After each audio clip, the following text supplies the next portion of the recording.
बिस्मिल्लाहिर्रहमानिर्रहीम। मेरा नाम मोहम्मद अली कुरैशी है और मैं ग्रुप 1 को रिप्रेजेंट कर रहा हूँ। ग्रुप 1 में मेरे अलावा 2 मेंबर्स और हैं, तहज़ीब शौकत भट्टी और अर्शिया बारी, और हमारे ग्रुप का प्रोजेक्ट था सोलर ट्रैकिंग सिस्टम। अगर हम बात करें सोलर ट्रैकिंग के इंट्रोडक्शन की, तो हमें पता है कि सूरज से ज़मीन पर 84 टेरावाट पावर रिसीव होती है और अर्थ की टोटल पावर की नीड 12 टेरावाट पर डे है। अगर हम सूरज से एनर्जी रिसीव करना चाहते हैं तो हमें पता है कि हम फोटो सेल्स को यूज़ करते हैं, जो कि हमारी सोलर एनर्जी को इलेक्ट्रिकल एनर्जी में कन्वर्ट कर देता है। अब अगर हमें मैक्सिमम एनर्जी चाहिए तो हमारी जो प्लेट है वो सूरज के परपेंडिकुलर होनी चाहिए, यानी कि 90 के एंगल पे होनी चाहिए अगर हमें मैक्सिमम एनर्जी कन्वर्ट करनी है सोलर की इलेक्ट्रिकल में। इस मकसद के लिए हमने ट्रैकिंग सिस्टम बनाना था जो कि सूरज को सेंस करे, सूरज की लाइट को, और प्लेट की मूवमेंट सूरज के परपेंडिकुलर कर दें। ऑब्जेक्टिव इस प्रोजेक्ट के ये थे कि ट्रैकिंग सिस्टम बनाना है ताकि मैक्सिमम एनर्जी को कन्वर्ट किया जाए इलेक्ट्रिकल एनर्जी में, और सोलर प्लेट की जो पोजीशन है वो परपेंडिकुलर रखी जाए लाइट के। इस मकसद के लिए हमने फ़ोटो रजिस्टर्स को यूज़ किया है सेंसर के तौर पे, और माइक्रो कंट्रोलर यूज़ किया है जो मेजर हमारा कंपोनेंट है, और डीसी मोटर और सोलर पैनल जैसे कि हम जानते हैं। ये प्रोजेक्ट इतना कॉस्टली नहीं है तो इसलिए इसे इजीली इंडस्ट्रियलाइज किया जा सकता है, और इस प्रोजेक्ट के फ़वाइद ज़्यादा हैं इसके नुकसानात से। प्रोजेक्ट डिस्क्रिप्शन में हम डिस्कस करेंगे कि इस प्रोजेक्ट के दौरान हमने कितनी चीज़ें यूज़ की हैं, वन बाय वन उनको देखेंगे डिटेल में।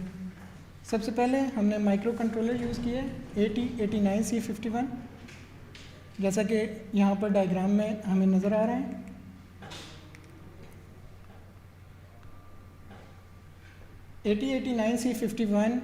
AT51 इंटेल की फैमिली से ताल्लुक़ रखता है, जो कि 8 बिट माइक्रो कंट्रोलर है जिसको एटमल कॉरपोरेशन ने बनाया है। AT89C51 में 4K फ्लैश मेमोरी है और 128 बाइट्स ऑफ रैम है। इसकी 4 पोर्ट्स होती हैं, 0, 1, 2, 3। जो पोर्ट 0 है वो एक्सटर्नली हम उसे ऑपरेट करते हैं, यानी उसे ऑन करने के लिए एक्सटर्नल हमें वोल्टेज देने पड़ते हैं।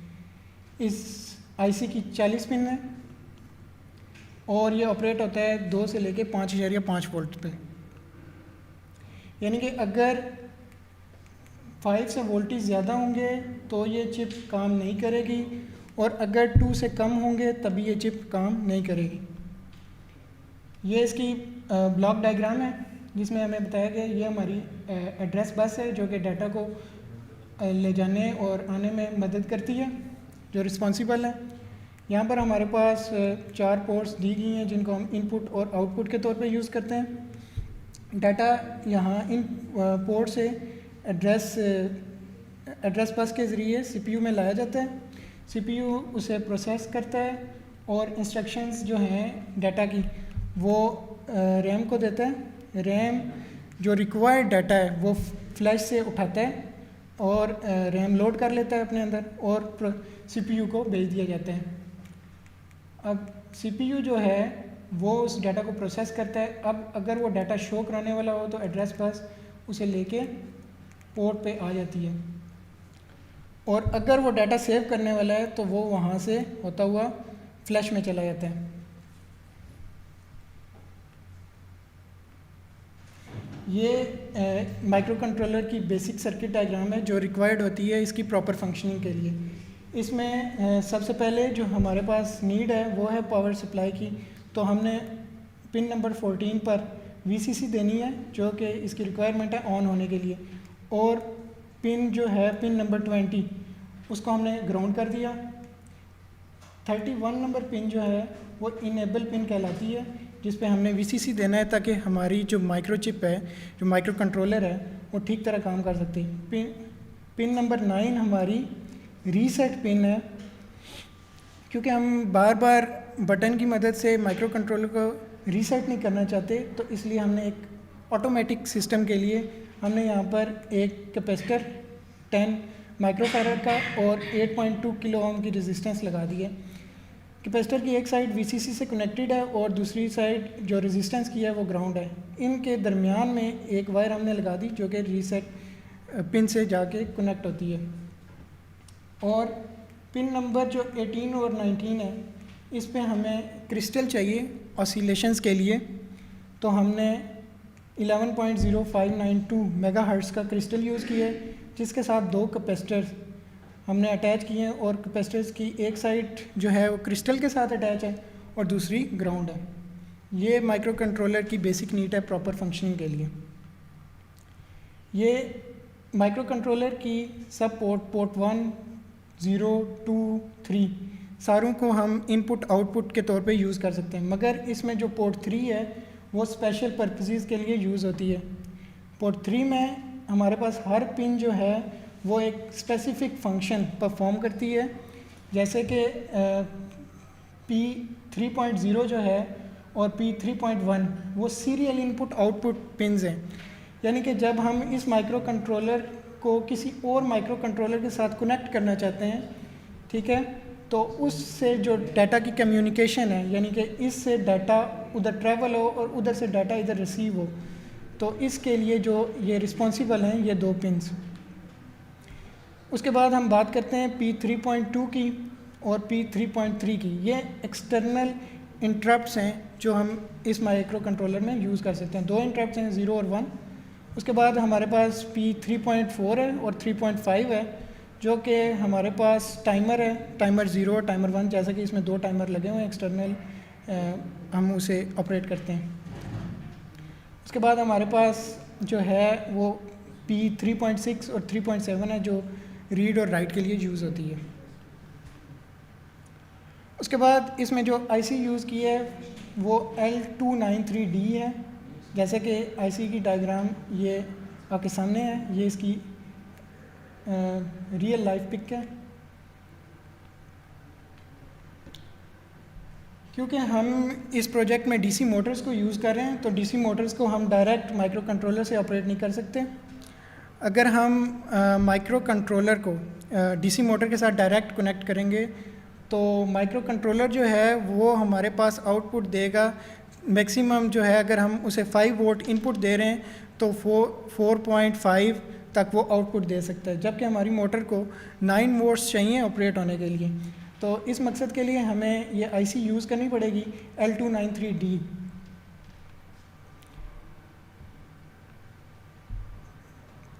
ये आईसी एच ब्रिज मैकेनिज़्म पे काम करती है। एच ब्रिज मैकेनिज़्म ये है कि अगर हम 4 स्विचेस को ऐसे लगा दें और उसके बीच में हम आउटपुट लेना चाहें, तो हमारे पास आउटपुट की सिर्फ 2 ही सूरतें बनती हैं, या ये स्विच और ये स्विच ऑन हो, जैसा कि यहाँ पर फ्लो दिखाया जा रहा है। इसी सूरत में हमें जो है वो आउटपुट मिलेगी। अगर हम ये सिमिलर स्विच ऑन करते हैं तो करंट को ये पाथ मिल रहा है, तो हमारे पास जो है आउटपुट नहीं आएगी।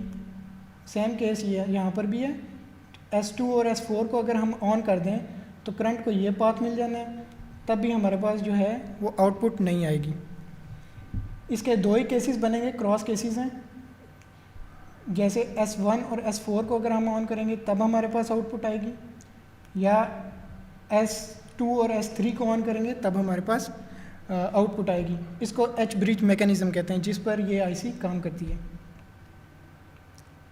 ये आईसी की इंटरनल स्ट्रक्चर है, क्योंकि ये आईसी 2 मोटर्स को, डीसी मोटर्स को ऑपरेट कर सकती है। तो एच ब्रिज मैकेनिज़्म में हमने देखा 4 स्विचेस यूज़ करते हैं। तो यहाँ पर स्विचेस के लिए हमने TTL लॉजिक यूज़ किया, ट्रांजिस्टर टू ट्रांजिस्टर लॉजिक।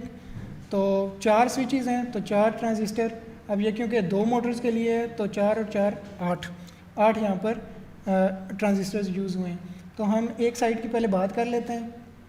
एक साइड की अगर हम बात करें तो यहाँ से ये जो है ये 2 हमारी इनपुट्स हैं। ये इनपुट्स आती हैं बेस पे। अब बेस को चाहिए होते हैं लो वोल्टेज, तो ये हमारे पास जो है माइक्रो कंट्रोलर के साथ अटैच होती हैं। तो माइक्रो कंट्रोलर इन्हें ऑन कर सकता है, आउटपुट इतनी उसकी होती है कि बेस को ट्रिगर कर सकता है। इसका जो है एक साइड वो कनेक्टेड होती है हाई वोल्टेज के साथ जो कि हमारी मोटर की रिक्वायरमेंट है, और जो स्विचिंग का काम है वो इसकी बेस के थ्रू जो है कंट्रोलर करता है। अब ये दो जो हैं ये स्विचेस ये ब्रिज की जो है एक मोटर के लिए काम करते हैं। डायग्राम में बताया गया कि ये जो मैकेनिज़्म है ये एक ही सूरत में काम करे, दो सूरतों में काम करेगा, 1-0 या 0-1। 1-1 होगा तब भी ये काम नहीं करेगा, या 0-0 होगा तब भी काम नहीं करेगा। आगे हम बात करते हैं इसकी पिन डायग्राम की। तो ये हमारे पास इस आईसी की पिन डायग्राम है। सबसे पहले हमारे पास पिन 1 है, इसको इनेबल पिन कहते हैं। ये हमें वोल्टेज रिक्वायर्ड होते हैं इस वन साइड की इनपुट और आउटपुट को ऑन करने के लिए। उसके बाद हम बात करते हैं पिन नंबर 9 की, जो कि 3 और 4 को इनेबल करने के लिए यूज़ होती हैं। उसके बाद हमारे पास यहाँ पर 16 पर हमने इसको 5 वोल्ट VCC देनी है, यानी लो वोल्टेज, और VCC 2 ये हमारे पास हाई वोल्टेज है जो कि हमारी मोटर की रिक्वायरमेंट है। उसके बाद पिन 4, 5, 12, 13 को हमने कर दिया ग्राउंड। हमारे पास जो पिन 2 है और पिन 7 है ये हमारे पास इनपुट पिन्स हैं एक साइड के लिए, और पिन 3 और पिन 6 पर हमने मोटर लगानी है इस और इस वाली पिन पे। ये हमारे पास एक साइड होगी। सिमिलर हमारे पास दूसरी साइड है 4A और 3A, ये हमारे पास इनपुट्स हैं। 3Y और 4Y हमारे पास आउटपुट हैं दूसरी मोटर के लिए। ये इसकी टेबल है जिसकी मदद से ये काम करती है। अगर दोनों इनपुट यानी ये वाली और ये वाली, ये अगर तो दोनों हाई हैं और अगर दोनों लो हैं तो इस सूरत में हमारी मोटर काम नहीं करेगी, वो रुकी रहेगी। अगर एक हाई होती है एक लो होती है तो मोटर जो है वो क्लॉकवाइज रोटेट करेगी और अपोजिट केस में एंटी क्लॉकवाइज रोटेट करेगी। उसके बाद हमारे पास जो मेजर कंपोनेंट है वो LDR है। LDR का ये सिंबल है और ये इसकी पिक्चर है। LDR को कहते हैं लाइट डिक्रीजिंग रेजिस्टेंस और लाइट डिपेंडेंट रेजिस्टर, ये दो इसके नाम हैं। बेसिकली LDR जो है वो ऐसा कंपोनेंट है जिस पे जब लाइट फॉल करती है तो उसकी रेजिस्टेंस कम हो जाती है। इसकी जो सरफेस है वो इंतहाई सेंसिटिव होती है, तो लाइट जब उस पर फॉल करती है तो वो कंडक्टिविटी स्टार्ट कर देता है। डार्क में यानी जब रोशनी नहीं होगी तो इसकी रेजिस्टेंस मेगा ओम्स में होगी, और जब लाइट इस पे फॉल करेगी तो ये फ्यू 100 ओम्स रेजिस्टेंस शो करेगा। जैसे कि यहाँ पर पिक्चर में बताया गया है, जब इस पे लाइट फॉल कर रही है तो ये कंडक्टिविटी स्टार्ट करता है।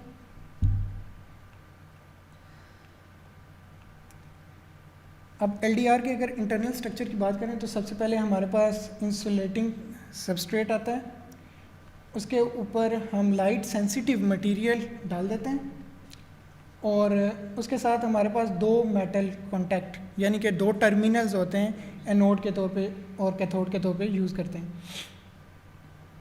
इस पे जब लाइट फॉल कराते हैं तो ये लाइट सेंसिटिव मटेरियल जो है इसके वैलेंस इलेक्ट्रॉन्स कंडक्शन बैंड में शिफ्ट हो जाते हैं और वो कंडक्टिविटी ऐसे स्टार्ट हो जाती है जब लाइट इस पर फॉल करती है। ये इसकी पिक्चर है। आगे हमारे पास जो मेजर कंपोनेंट है वो है गियर मोटर, DC मोटर। ये DC मोटर गियर मोटर की पिक्चर है। तो हमारे पास हमें पता है कि DC मोटर हमारे पास बेसिकली करंट DC करंट को मैकेनिकल एनर्जी में कन्वर्ट करती है।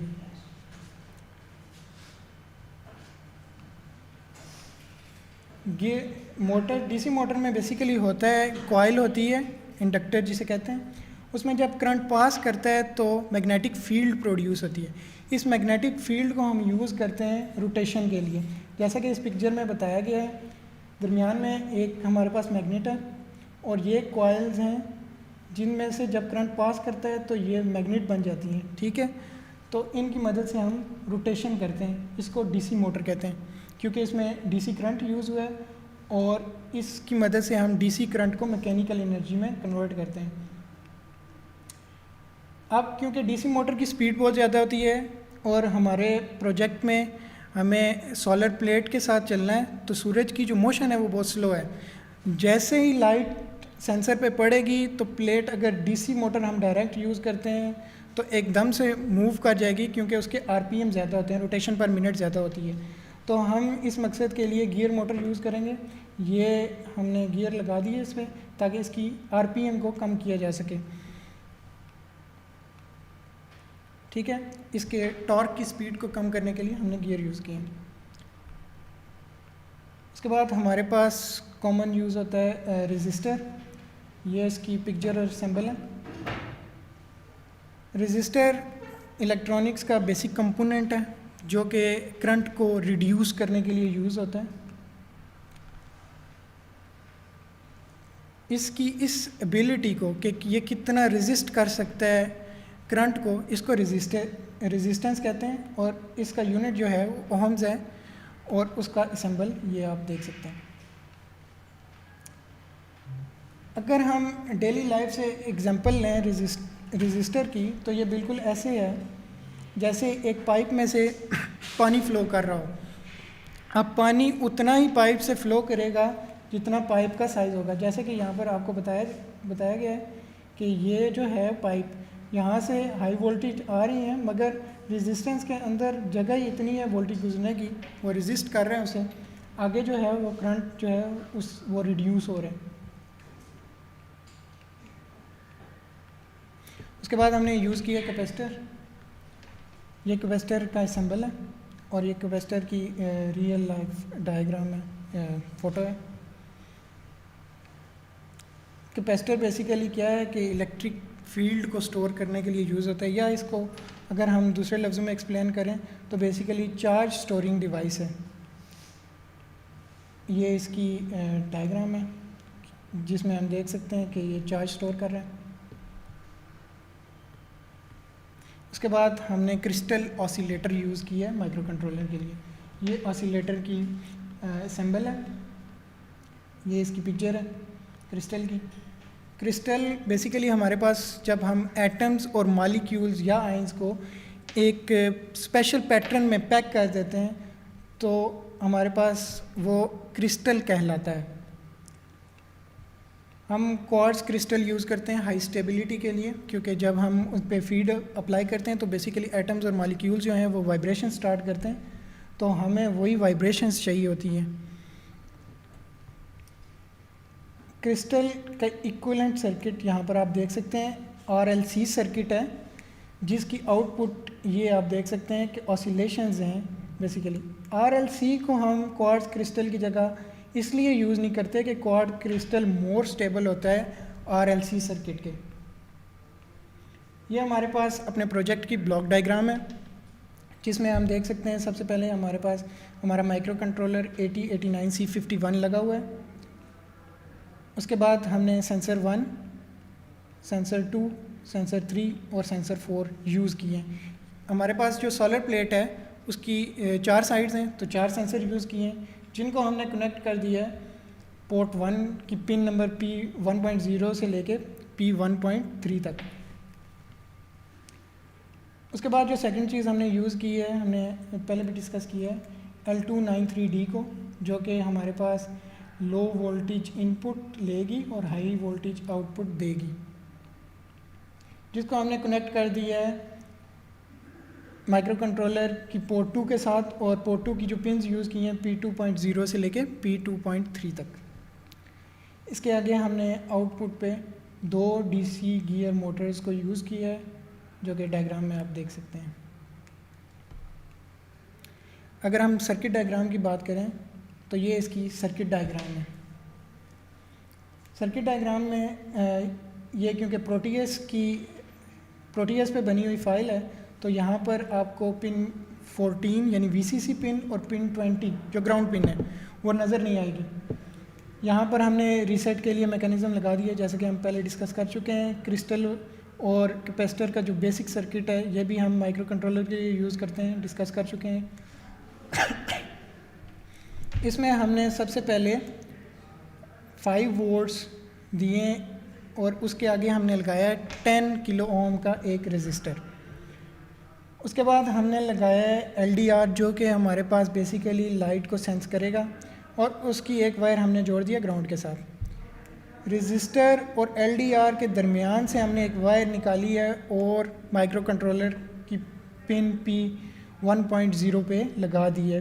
पोर्ट 1 को हम यूज़ कर रहे हैं एज ए इनपुट, और पोर्ट 2 पर हमने आउटपुट ली हुई है। हमें पता है, हम जैसा कि डिस्कस कर चुके हैं कि यहाँ पर 1-0 या 0-1 होगा तभी मोटर रोटेट करेगी, 1-1 या 0-0 होगा तो मोटर रोटेट नहीं करेगी।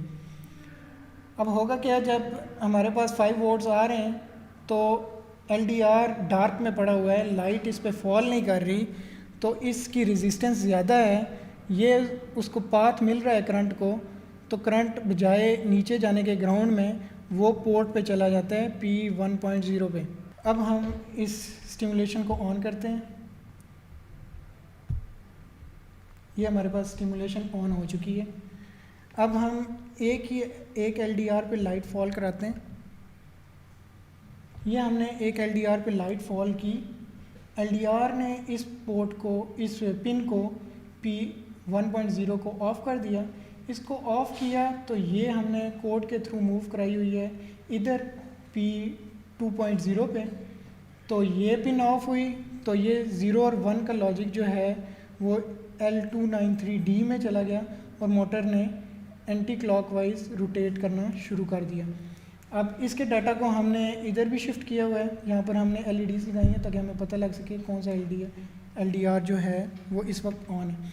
अब जैसे ही लाइट इक्वली दूसरे LDR पे पड़ेगी तो मोटर उधर ही रुक जाएगी, क्योंकि 0 और 0 का लॉजिक जाएगा और मोटर वहीं पर स्टेबल हो जाएगी। इसी तरह से बाकियों का मैकेनिज़्म है। उसके बाद ये हमारी PCB की डिज़ाइन है। अगर हम PCB को 3D में व्यू करना चाहें तो ये हमारी PCB की 3D डायग्राम है। ये विदाउट कंपोनेंट्स के है। अब बात कर लेते हैं कोडिंग की। तो कोडिंग इसकी सिंपल सी है। सबसे पहले हमारे पास ओरिजिन 00H, क्योंकि ये असेंबली में कोड किया गया। उसके बाद हम मेन में जंप कर लेते हैं, क्योंकि हमें पता है कि ओरिजिन 0H के नीचे जो है स्पेशल पर्पज़ के लिए रजिस्टर्स कंजर्व किए होते हैं। तो हम मेन में जंप कर लेते हैं और एक और ओरिजिन देते हैं, ओरिजिन 30H। उसके बाद हम मेन का लेबल लगाते हैं और हम पोर्ट 1 को एज ए इनपुट हमने यूज़ करना है, तो हमने एकम्युलेटर में एक वैल्यू मूव कर दी। उस वैल्यू को एकम्युलेटर से हमने पोर्ट 1 पे मूव कर दिया और पोर्ट 1 को माइक्रो कंट्रोलर को बता दिया कि इसके बाद जो पोर्ट 1 पे डाटा हो वो एकम्युलेटर में डाल दें। उसके बाद हमने यूज़ किया कि एकम्युलेटर जो है जो कुछ उसके में वैल्यू स्टोर हो वो पोर्ट 2 पे ट्रांसफ़र कर दे और पोर्ट 3 पे ट्रांसफ़र कर दे, क्योंकि पोर्ट 3 पे हमने LEDs लगानी है ताकि हमें पता लग सके कौन सा LDR जो है अभी वर्किंग कर रहा है और कौन सा नहीं कर रहा। उसके बाद इस फंक्शन को दोबारा चलाने के लिए LJump अगेन कर दिया ताकि ये फंक्शन रिपीट होता रहे। अब हम इसको प्रैक्टिकली देखेंगे कि ये मॉडल जो है हमारा प्रैक्टिकली वर्क कैसे करता है। सबसे पहले इसमें यहाँ पर ये पावर के लिए बटन लगा है जहाँ पर हमारी 9 वोल्ट बैटरी अटैच है नीचे, और ये 4 LDRs के लिए लाइट लगी हुई हैं LEDs, ताकि हमें पता लगे कि कौन से LDR पे लाइट फॉल कर रही है। यहाँ पर हमारे पास सोलर प्लेट है जिसके चारों तरफ एक एक LDR लगा है लाइट सेंसिंग के लिए। एक ये है और एक इसके ठीक इधर और साइड्स पे। अब हम इसकी वर्किंग चेक करते हैं। हम मोबाइल की लाइट इस पे फॉल कराएंगे और देखेंगे कि हमारा जो प्रोजेक्ट है वो कैसे काम करता है। सबसे पहले मैं इस LDR पे लाइट फॉल करता हूँ, तो मैं यहाँ पर देख सकता हूँ कि यहाँ पर जो लाइट फॉल कर रही है ये प्लेट उसी के हिसाब से रोटेट कर रही है। अब मैं ऊपर वाले LDR पे लाइट फॉल करता हूँ तो ये प्लेट उस हिसाब से मूव कर रही है।